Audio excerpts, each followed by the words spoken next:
syarat pejabat itu kan dua, kompetensi dan moralitas. Tetapi di zamannya Pak Prabowo, kompetensinya tidak ada, moralitasnya tidak ada, yang penting loyalitasnya. Saya rasa publik patut curiga bahwa jangan-jangan yang terjadi ini cuma pengambing hitaman, cuma penumbalan supaya medan konflik yang awalnya nyerang presiden jadi nyerang ke Pak Dadan. Dengan desain yang tidak diubah, Mbak, sebenarnya yang terjadi hanya ganti pemain. Pak Dadan tidak ditangkap karena korupsi, Pak Dadan tidak ditangkap karena maling, Pak Dadan ditangkap karena malingnya kurang canggih. Ya. Barangkali Bu Nani malingnya akan lebih canggih nanti. Iya, pernyataan baru Presiden Prabowo Subianto mengultimatum para mitra yang curang untuk segera bertobat. Masih dikasih kesempatan untuk bertobat asal mengaku. Anda yakin bahwa MBG akan membaik? Saya kadang bingung, Pak Presiden ini adalah presiden atau motivator.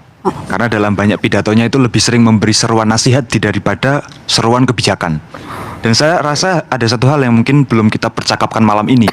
Bahwa beberapa hari terakhir sebelum Pak Dadan ditangkap, percakapan publik kita itu sebenarnya tidak hanya soal MBG, tapi soal bagaimana krisis itu mungkin akan terjadi.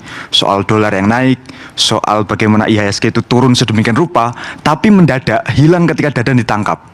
Saya kira ada satu hal yang bisa jadi indikasi bahwa ketika yang terjadi hanya ganti pemain, ada dua hal. Yang pertama ini soal memindahkan medan konflik.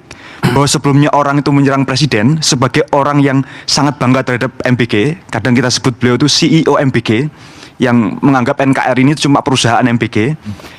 Itu yang pertama. Yang kedua soal mengkambing hitamkan Pak Dadan, supaya apa yang biasa dilakukan Pak Prabowo terjadi. Pak Prabowo itu kan punya mentalitas Mesias. Jadi beliau itu kalau tidak jadi juru selamat tidak keren. Ini terjadi juga di dalam kasus penangkapan Pak Dadan. Saya rasa publik patut curiga bahwa jangan-jangan yang terjadi ini cuma pengambing hitaman, cuma penumbalan supaya medan konflik yang awalnya nyerang presiden jadi nyerang ke Pak Dadan. Ya, cuma dikambing hitamkan Pak Dadan kalau kata Tio, Mas Rio.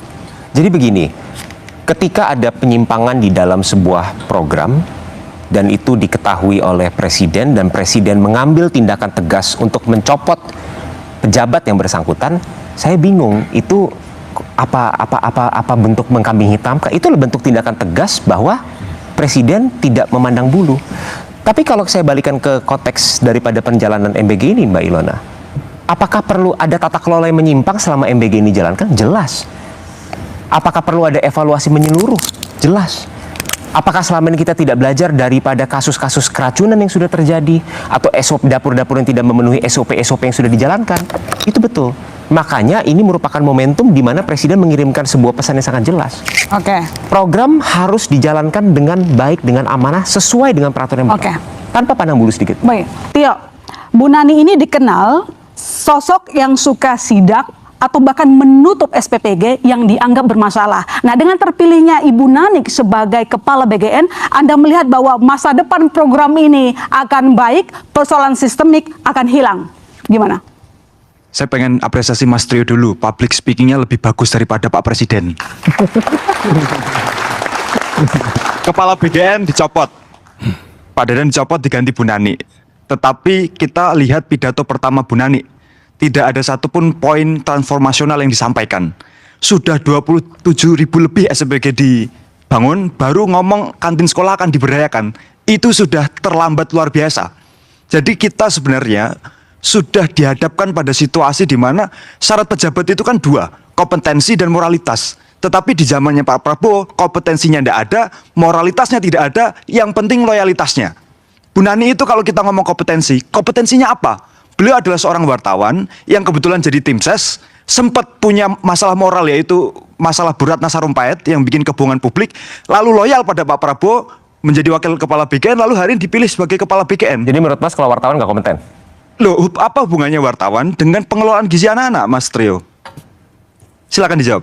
Oh enggak, maksud Mas kalau seorang ya apa hubungannya wartawan tidak ada kompetensi dengan ahli gizi, dengan keperluan Badan Gizi Nasional? Mohon maaf dengan segala hormat, tidak perlu untuk menjalankan program BGN itu harus menjadi seorang ahli gizi. Ya, yang diperlukan adalah wajah dari istana kita bahwa kompetensi memang tidak diperlukan, Terima kasih konfirmasinya Mas Trio. Bukan kompetensi tidak diperlukan, Mas. Tidak perlu menjadi backgroundnya adalah seorang ahli gizi. Yang diperlukan adalah bagaimana menjalankan program ini agar program ini tepat sasaran, memanage supply chain-nya, mengelola tata kelolanya, agar program ini dapat bermanfaat. Ya, untuk ini rakyat. mengkonfirmasi apa yang saya sampaikan, bahwa kompetensi dan morality tidak diperlukan. Yang diperlukan adalah loyalitas. Terima kasih. Jadi menurut Anda Bu Nanik intinya adalah hanya punya loyalitas tapi tidak kompetensi begitu. Coba Bang Rey, terpilihnya Bu Nani jadi kepala BGN, bukankah Bu ini Nani sebuah harus harapan berterima buat kasih kita? dulu kepada Tio. Ah. Kan karena ciutan Tio yang menyebut MBG itu sebagai maling berkedok gizi, jadi ini Ibu Nani naik.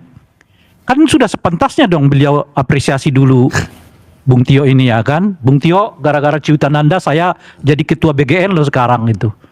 Nah, kita tunggu nih Bu Nani kapan memberikan selamat dan ucapan terima kasih kepada Bung Tio ya. Dengan desain yang tidak diubah, Mbak, sebenarnya yang terjadi hanya ganti pemain. Pak Dadan tidak ditangkap karena korupsi. Pak Dadan tidak ditangkap karena maling. Pak Dadan ditangkap karena malingnya kurang canggih. Ya. Barangkali Bu Nani malingnya akan lebih canggih nanti. Terima kasih. Masih